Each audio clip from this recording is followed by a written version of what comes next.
தமிழ்நாடு அமைச்சரவை பட்டியல் வரிசை எண் 14 இருப்பவர் மூப்பே சாமிநாதன். மூப்பே சாமிநாதனை பொறுத்த வரைக்கும் அவருடைய மனைவி பேரில் வந்துட்டு கோயில் நிலங்களை காங்கேயம் சட்டமன்ற தொகுதி பார்த்தீங்கன்னா அடிப்படையில் வருஷத்தில் சில மாதங்கள் மட்டும்தான் அங்கே தண்ணி காணப்படுது. மற்ற நேரங்களில் அது வறண்டு பாலைவனமாக இருக்குது.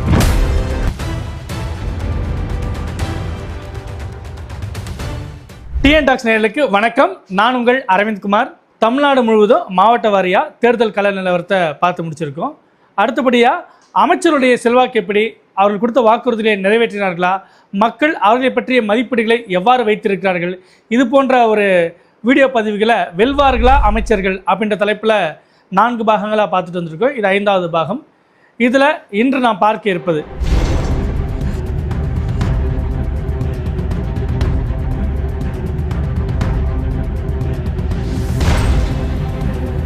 தமிழ்நாடு அமைச்சரவை பட்டியல் வரிசை எண் 14 இருப்பவர் மூப்பே சாமிநாதன், தமிழ் வளர்ச்சி மற்றும் செய்தித்துறை அமைச்சர். அவர் பற்றி தான் நம்ம இன்னைக்கு பார்க்க போகிறோம். தமிழ் வளர்ச்சி, செய்தி மற்றும் விளம்பரம், திரைப்பட தொழில்நுட்பவியல், திரைப்பட சட்டங்கள், பத்திரிகை அச்சு காகித கட்டுப்பாடு, எழுதுபொருள் மற்றும் அச்சுத்துறை மற்றும் அரசு அச்சகம், இது எல்லாமே அவருடைய போர்ட்ஃபோலியோக்கில் தான் வருது. திருப்பூர் மாவட்டம் காங்கேயம் சட்டமன்ற தொகுதியிலிருந்து தேர்ந்தெடுக்கப்பட்டவர் மூப்பே சாமிநாதன். காங்கேயம் சட்டமன்ற தொகுதி பார்த்தீங்கன்னா அடிப்படையில் வேளாண் தொழில்கள் நிறைய இருக்கக்கூடியது. குறிப்பாக இந்த தேங்காய் பருப்பு, உலர் தேங்காய், தேங்காய் எண்ணெய், இது தொடர்பான தொழில்கள் அங்கே ரொம்ப முக்கிய பங்கு வகிக்குது. கீழ்பவானி பாசனம், அப்புறம் பரம்பிக்குளம் வாய்க்கால் பாசனம், இது ரெண்டும் தான் அந்த தொகுதியோடைய முக்கியமான நீராதாரம். ஒரு 300க்கும் மேற்பட்ட அரிசி ஆலைகள் இருக்காங்க. அப்புறம் உலர் தேங்காய் பருப்பு களம், இதெல்லாம் அங்கே இருக்கக்கூடிய முக்கியமான வேளாண் துறை சார்ந்த தொழில்கள். இதற்கு அடுத்தபடியாக முக்கியமான இந்த விசைத்தறி கூடங்கள் ரொம்ப முக்கிய பங்கு வகிக்குது. குறிப்பாக சென்னிமலை பகுதியில் மட்டும் ஒரு 15,000க்கும் மேற்பட்ட விசைத்தறி கூடங்கள் இருக்குது. அது இல்லாமல் காங்கேயத்தில் சுற்றுப்பட்டத்தில் ஒரு 5,000 விசைத்தறி கூடங்கள் இருக்குது. இந்த தேங்காய் உற்பத்தி, தேங்காய் எண்ணெய் உற்பத்தியில் இருக்கிறவங்களுக்கு இந்த வாட் வரியும் செஸ் வரியும் கொஞ்சம் குறைக்கணுன்றது அவங்களுடைய கோரிக்கைகளில் ஒன்றா இருக்குது. இந்த நகராட்சி நிர்வாகத்தை தரம் உயர்த்தணும். அப்புறம் விரிவாக்கப்பட்ட பகுதிகளில், நகர்ப்புற பகுதிகளில் இன்னும் போக்குவரத்து நெரிசல், இன்னும் சரியான சாலை வசதிகள்லாம் இல்லைன்ற குற்றச்சாட்டு தொடர்ச்சியாக இருந்துகிட்டே இருக்குது. ஒரு பக்கம் கீழ்பவானி பரம்பிக்குள்ளே இருந்தாலும் வட்டமலைக்கரை ஓடையிலேருந்து அந்த பாசனத்தை நம்பி இப்போ நிறைய விவசாயிகள் இருக்கிறாங்க.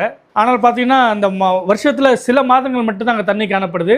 மற்ற நேரங்களில் அது வறண்டு பாலைவனமாக இருக்குது. பிஏபி அணையிலேருந்து அங்கே தண்ணி கொண்டு வரன்ற கோரிக்கையும் கிட்டத்தட்ட ஒரு 40 ஆண்டு காலமாக நிலுவையிலேயே இருக்குது. இந்த வட்டமலைக்கரை அணை பார்த்திங்கன்னா கிட்டத்தட்ட ஒரு 659 ஏக்கர். அதனால் ஒரு 6000 ஏக்கருக்கு பாசன வசதி தரக்கூடிய வல்லமை இருக்குது. ஆனாலும் அந்த சிக்கல் இன்னும் தீர்ந்த பாடில்லை. மூப்பே சாமிநாதனை பொறுத்த வரைக்கும் அவருடைய மனைவி பேரில் வந்துட்டு கோயில் நிலங்களை பதியப்பட்ட ஒரு பிரச்சனை வந்துட்டு ஒரு 2 ஆண்டுகளுக்கு முன்பு பரவலாக பேசப்பட்டது. இந்து சமய அறநிலையத்துறையிலேருந்து நிலங்களை கையகப்படுத்துகிறாங்க இல்லையா, ஆக்கிரமிக்கப்பட்ட நிலங்களை.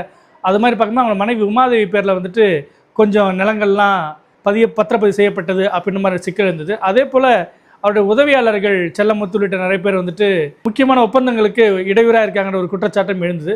மற்றபடி அவருக்குன்ற ஒரு செல்வாக்கு இருக்கதா செய்து, அதே சமயத்தில் வெற்றி தோல்வி இழுபறின்ற கண்டிஷன் வரும்போது அமைச்சர் மூப்பே சாமிநாதன் இழுபறின்ற நிலைமையில தான் இருக்கார்.